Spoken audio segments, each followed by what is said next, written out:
I am Patrick Yoes, National President of Fraternal Order of Police. This is the Blue View. You know, Ed, you and I work real good together. It's been a great relationship between our two organizations, but let's get to know each other a little better. How'd you get into the fire service? I like it. It's a good question. I come from a long line of firefighters. My mother's father was a firefighter in Boston dating back into the late 30s, early 40s, and my father went on the job in the late 60s, and I got a brother that's a chief in East Boston. My younger brother is a lieutenant in Jamaica Plain on the fire.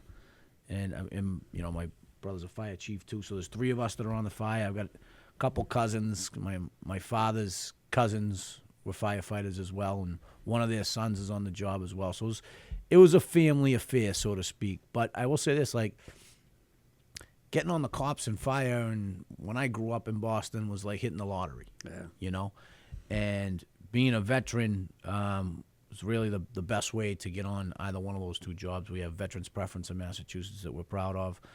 And while I was in the military was when the cops bill passed, Clinton's bill.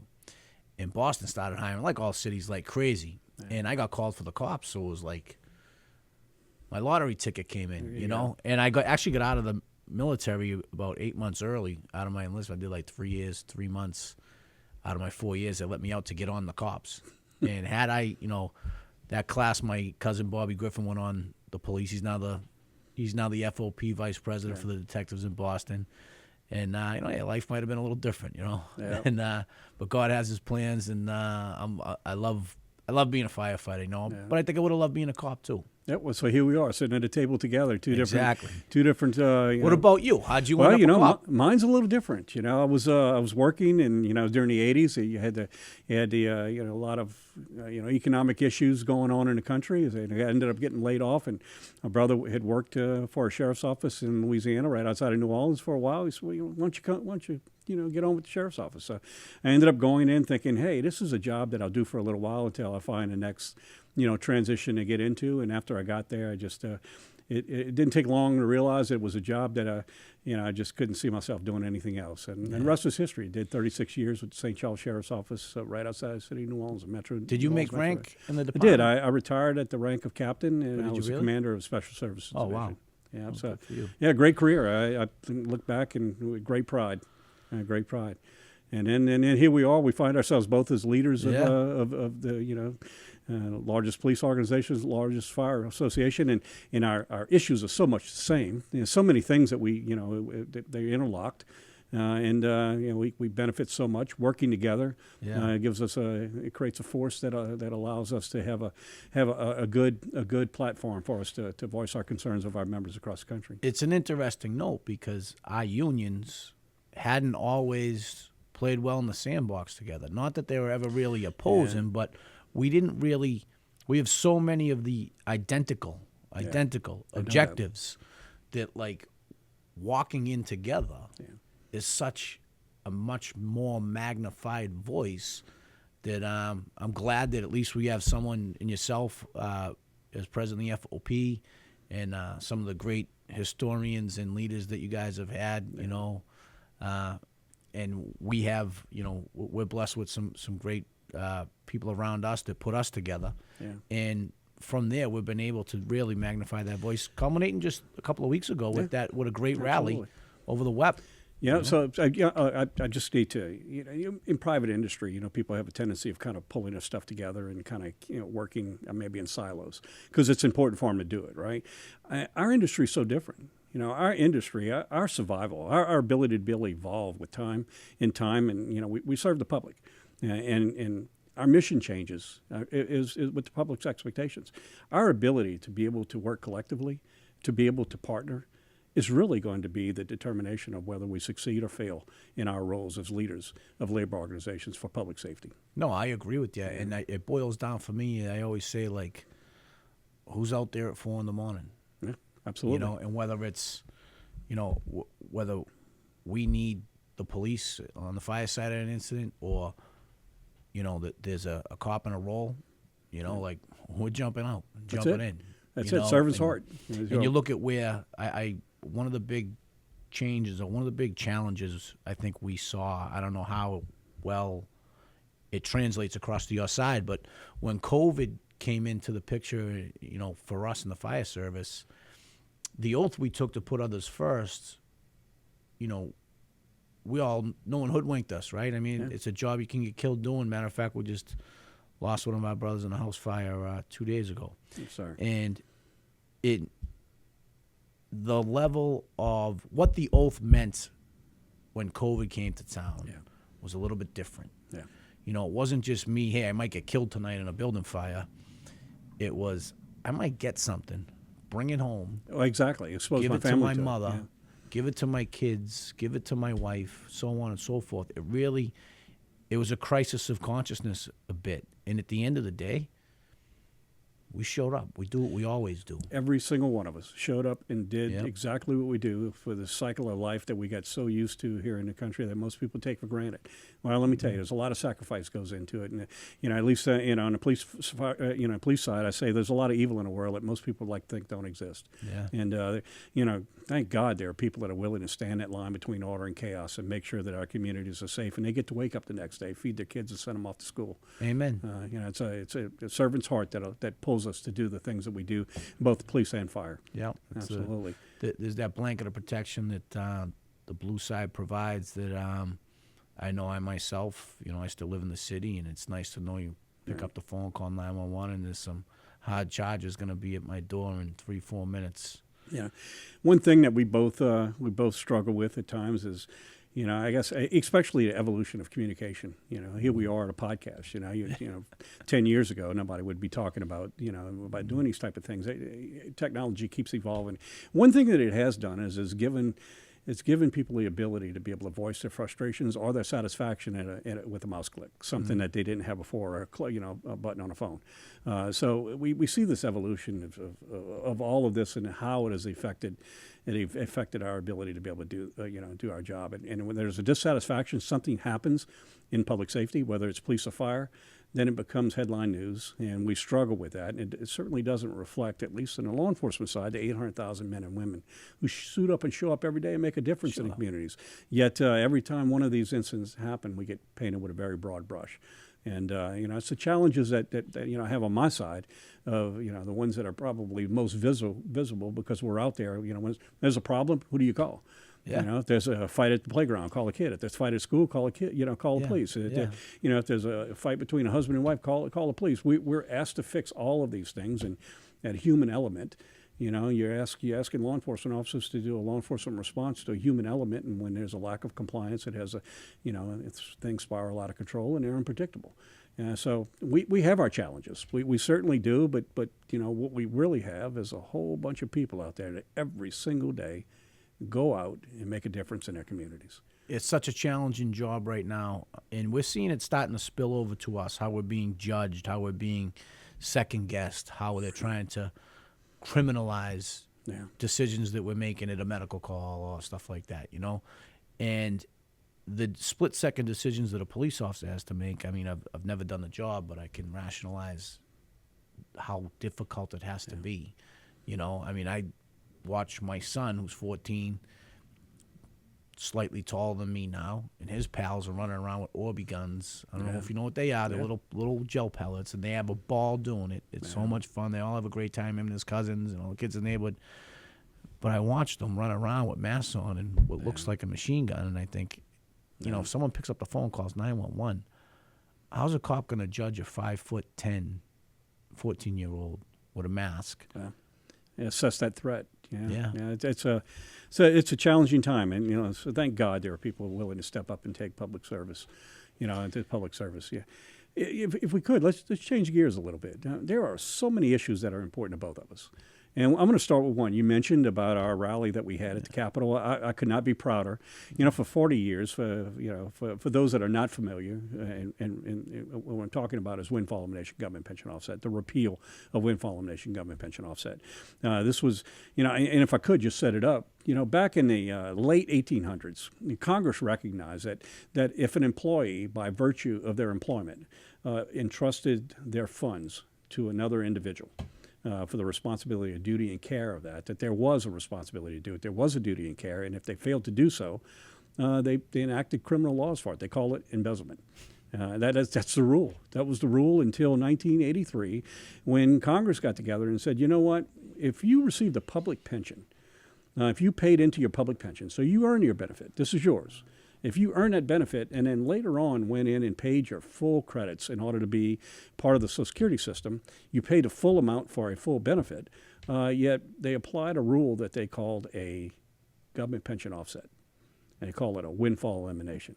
It doesn't apply to any other employees except for public employees, teachers, public employees. If you were not paying in the Social Security system and then ultimately went in and paid your full amount like every other American, you're not entitled to receive the same benefit. And so this, for 40 years, we've been fighting this issue, trying to find some way to get past it for our whole system's built on fairness. There's no fairness here. The only class of employees in the United States that are impacted by this rule is public employees. We're not asking for handouts. We're not asking for anything different. We're asking for what every American receives. If you're working in the private sector and you paid into 401k, that is your equivalent of your pension system. Yet you're not taxed. You're going to receive the full benefit of it. But call that pension a public pension of which you paid into it. That fund, a public pension. Now all of a sudden they've legalized it and call it a windfall elimination. There's something just not right with it, and us joining hands is calling attention to it. And we're getting some good movement on it. I used the analogy when we had our rally that what's the difference between a thief and a robber? A thief takes from you when you're not looking, and a robber takes from you when you are. That's it. They robbed us. That's it. They did it in broad daylight. Yeah. In the halls of government, in the halls of the United States Congress. And just for like some of our younger members that might see this and not really dial in what we're talking about. So as public employees, you work for the city, the town, the county, whatever, and you get your public pension. But if on the side you're doing police details, or in some cases those police details are private work. Right. We have, in the fire service, we're I don't know if notorious is the right word, but a lot of us work second jobs to make ends meet, right? So if you're driving a truck, you're working, bartending, you're doing whatever, you're getting a paycheck, what we would say on the side, your secondary employment. You're paying in every single paycheck into the Social Security. The full amount. Yeah. I mean, there's not you're a public employee and you're going to have an exemption that's going to take away some of your. There's not saying you don't have to pay the full amount. You're required by law to pay the same amount as every other American. You pay in. Yep. And then if your brother-in-law paid in the same amount but wasn't getting a public employee pension, he was getting a Teamster's pension, he gets a full amount out of Social Security. That's it. And you get reduced because you were a public employee. You are being reduced because you decided to be a public servant. That's it. You're being penalized because you chose a path of public service. It's a robbery. It's ridiculous. And that's the windfall elimination, pension part of it. Talk about the government pension offset. This is just as equally, disturbing. You pay into a system so that your spouse can receive your benefit upon your death. And like every other American. The only difference is that they're going to apply a formula to that.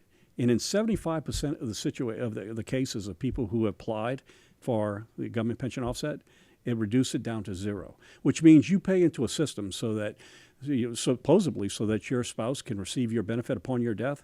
And in reality, what you're doing is paying for someone else's spouse. Mm-hmm. Now, as a matter of fairness, tell me how we even reconcile that in our mind that somehow public employees should be penalized for the decision to be a public employee because you picked no other employee in the United States to say that these rules are going to apply to. It's ridiculous. It needs to be fixed. I wouldn't denigrate any public employment, whether you're working in sanitation, whether you're working teaching, whether you're working in highways, which is dangerous. No matter what you do in public employment, it's all, we need government. Yeah. But when you look at our jobs and you look at spousal benefits, they're a lot more tangible because of what we do. Yeah.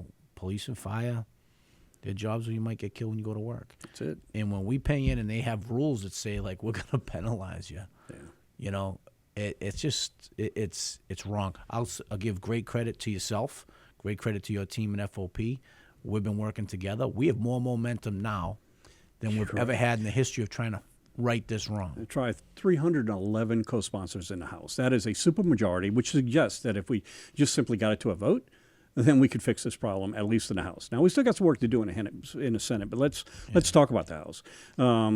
There are 311. That is, we have never gotten to that point before. Now, this is where the frustration comes in. We're at 311. You put it to a vote. That suggests that it will easily pass because it's a supermajority of the House. But here's where our problem comes in. There are others in the Senate now, in the House and the Senate, both. And just look at the Senate. We're at 52, and then you got the sponsor, the actual author, which puts us at 53. So you got a majority in the Senate as well. You need 60 for cloture. I mean, a little bit harder path to get.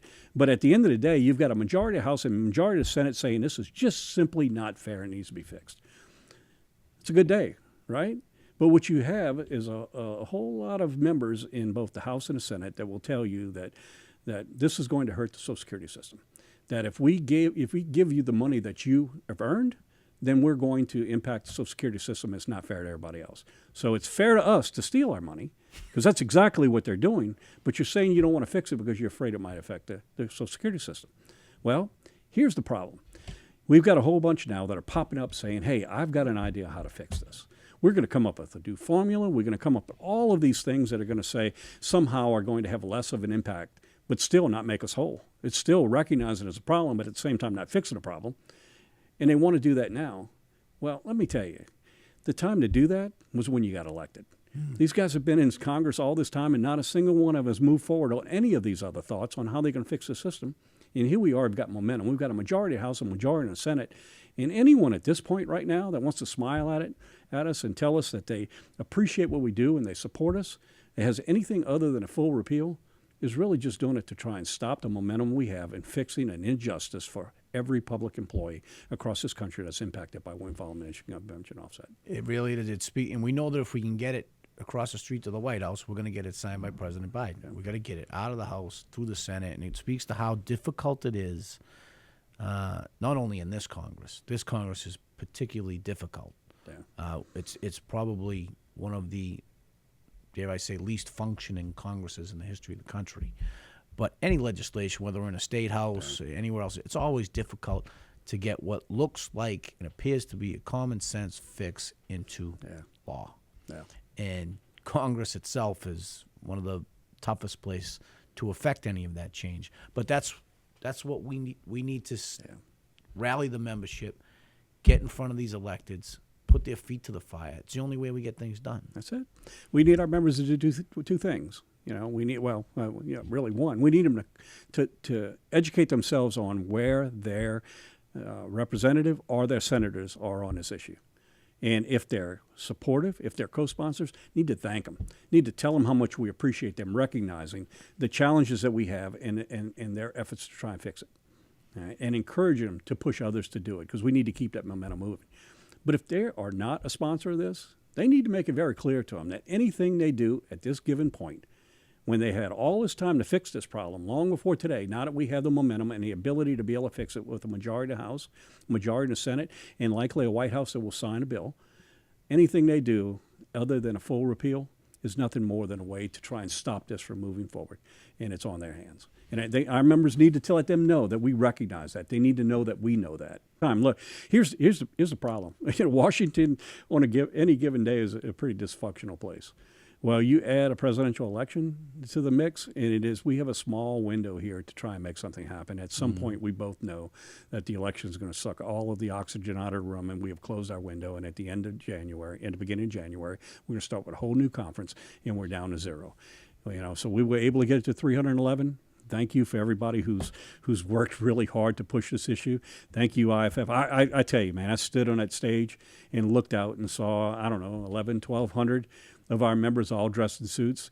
And it was a great day to see that many people on the same page, recognizing that, windfall elimination, the struggles that we've had getting it to this point, to see everybody there, it was a great day. But you know what made it even better? Every single one of them, after we finished, went into the House buildings, went into the Senate buildings, and started talking to their members of Congress and letting them know that this issue is important to us and we're watching. And it made a difference. It did. We'll see whether we get it over the finish line. Well, but we can't rest there. We got a lot more to do. At the end of the day, no one's ever given us anything. Everything we've ever got, whether it's for our survivors, for benefits, for this, we've had to fight for. And another one that we have right now, we've been successful in the past, is the public safety officer benefit that impacts both of us. And we've been able over the course of time to enhance it. In 2003, we opened it up to strokes and heart disease, right? Successfully changed it. Then we followed you guys, really. You guys led the way on recognizing behavioral health. No, without a doubt. Look at in my standpoint. I know that you deal with a lot of this too because of the nature of our work. But in law enforcement in particular, and I'll speak from that because that's where my background is. You look at what every law enforcement officer today. You know what they all have in common?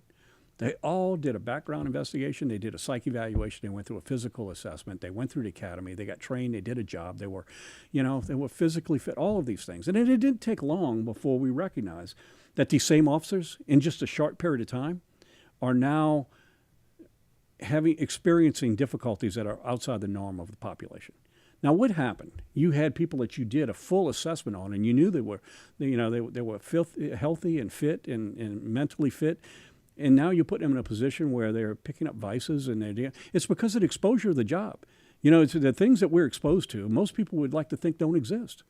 Yet here we are every single day. We're dealing with these things. We're dealing with the stress levels of everything that's associated with saving lives, running into burning buildings, working car crashes, all of these things that take its toll. Mandatory overtime. Yeah, absolutely. You put all that together and you look at a law enforcement officer, some studies are all over the place, but I will tell you just from my own experience, I can tell you that, the average person may end up having maybe a couple of traumatic events in their lifetime. We know that a traumatic event can change somebody both physically and mentally. How many do you think a law enforcement officer experiences? Because we're law enforcement officers, we're somehow immune to it? We're all human. And it takes its toll on them. And I will tell you, when we break something in the service of others, we have a moral and fiduciary responsibility to fix it. So we have both. Both of our organizations have really, dove deep into the whole officer wellness. Because my goal is I don't want to lose any more of my members. We lose more people from their own hands, from suicide, than we do of any felonious action in law enforcement. It's the demands of the jobs are killing people. And we have got to recognize it. And through wellness and through resiliency programs, what we're going to do is we're going to empower our members with the ability to be able to cope with these things much better than maybe we have in the past. I remember when I started, you just rubbed a little dirt on it and went back to work. It's a different day, and we need to recognize that, recognize the damage is done. So when you talk about PSOB and extension to in certain circumstances for those that are die by suicide from PTSD, well, that's a real thing. How is it that we, on one hand, we could say that the demands of this job is breaking people, and not recognize that we are breaking people, and that the extreme is we need to take care of their families and their lives are forever changed because of their choice to pick public service. And the truth is, it's whatever data we have is underreported. Absolutely. You don't know how many of our guys gotten jammed up by turning to addiction and then getting fired off the job or resigning before they got fired, and then their mental health goes directly down. And depression sets in. Like there's so much pressure on us right now, and at least we're talking about it. At least we have resources that our members can turn to. And to your point about, hey, if I got hurt, if I got caught in a building collapse and broke my back, the city would rehab me back to work if I could get there. But if I have a fall down because I'm sleep deprived, I'm working forced overtime, I've had multiple traumas, all of these things are weighing on me. I'm not home. I have relationship stress. I've got financial obligations. All those things that play in. One of the big things we've in studying suicide in the fire service, the three big pillars are relationship issues, financial issues, and addiction. And they all go hand in hand, And if one of the things that we're focused on is we've started this wealth management initiative through our financial corporation, and trying to get our new members enrolled, and members that are ready to retire as well. But if we can get the younger kids signed up in this and get financial structures in place in their personal life that will, we'll never be able to quantify the guardrails that get put in that might protect them in 15 years when they're struggling, their kids, their debt, their this, their that. If we can protect some of that, might stave off some of those relationship issues and that drive the addiction issues that No doubt. that circle the drain. Yep. You know, and those are the challenges that we have. One of the things that we're trying to expand in the PSOB too for all of us, is cancer presumption. Our exposure to so many things that just by the nature of our job, we're the first ones showing up on these situations and exposing ourselves to things we don't even know. Yep. Yeah, absolutely. And it's, it's something we've been working very closely on, recognizing it affects both of our members extensively. And it's, building. Most building fires I pull up to, there's always a cop coughing out front that tried to run in, make a quick, try to get somebody, And the World Health Organization actually recognized firefighting as a Group 1 carcinogen, just the mere profession as the highest level of risk out there. So that's one of the things that we hopefully can rally our troops behind to make sure that when they're talking to their electeds in the Congress and the Senate, that we're focused on making sure that we're covering our members that die from job-related cancers as well. Absolutely. I mean, look, it's a holistic approach. We've got all of these, so many aspects of what we're doing, and as leaders of our organizations recognize that it used to be where we could focus on a few labor issues, and, that was the thing of the day. You expect that from your labor organization. Mm-hmm. Now it's like, we have so many tentacles and so many things, and it really is, we're looking at the stability of our members, we're looking at their health. More in so many ways than just on the how the exposures of the job is. It really is. We have to be so much more than we ever were before, and I couldn't be prouder of the evolution. Just especially the last 4 years. I watched. And it's happened over time, and I don't take credit. I don't say this to take credit. But what I say is, it's been great to watch the evolution that we've seen as a nation. At least in law enforcement, the powers that we have as law enforcement officers are directly related to trust of our community. We definitely have some work to do. But at the same time, I can tell you the work that we've done in some of the most challenging times, at least thrown in our profession, we've emerged stronger than we've ever done before. We've grown 24,000 members in just a 4-year period. And the reason why we did that is because we spoke out on the things that were important to our members. At the same time, we sat at a table with the people who are criticizing us and not truly understanding what we're doing and making sure that they understood the law enforcement perspective of what we're doing. And that has allowed us to have more reasonable approaches in order to improve the criminal justice system. And I know you're doing the same as well. This is really I tell my members at the finish of every time I finish a speech with them, I always tell them the same thing.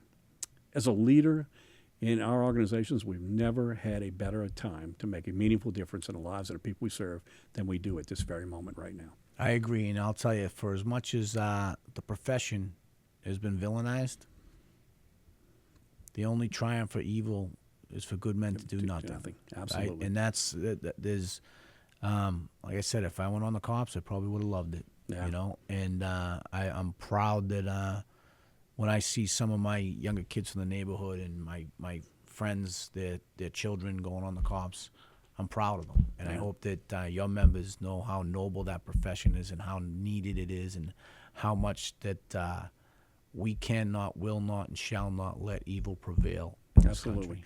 I will tell you that this is the longest I've ever talked to a fireman, and we're not giving any jabs back and forth. So I don't know if we need to go that direction, but I will tell you that it's been refreshing for us to work together on these issues. I think both of us bring some skill sets to the table and bring some relationships to the table that have allowed us to really advocate on behalf of our members. Agreed, and that's the goal. The goal is, I know you look at it the same way. I mean, we're here for a period of time. That's and it. While the music lasts, I want to leave it better than I found it, same as you. That's and I know that working together, we're going to be far more successful in that feat. Absolutely. Great relationship. Right on. Thank you, my friend. Thank you, Patty. You got it. Thank you. All right. Take care. Be sure to subscribe on Apple Podcasts, Spotify, or anywhere else you get your podcasts. To get the latest from the National FOP, make sure to follow us on Twitter and Facebook at GLFOP and on Instagram at FOP National. Thanks again. We'll see you next time.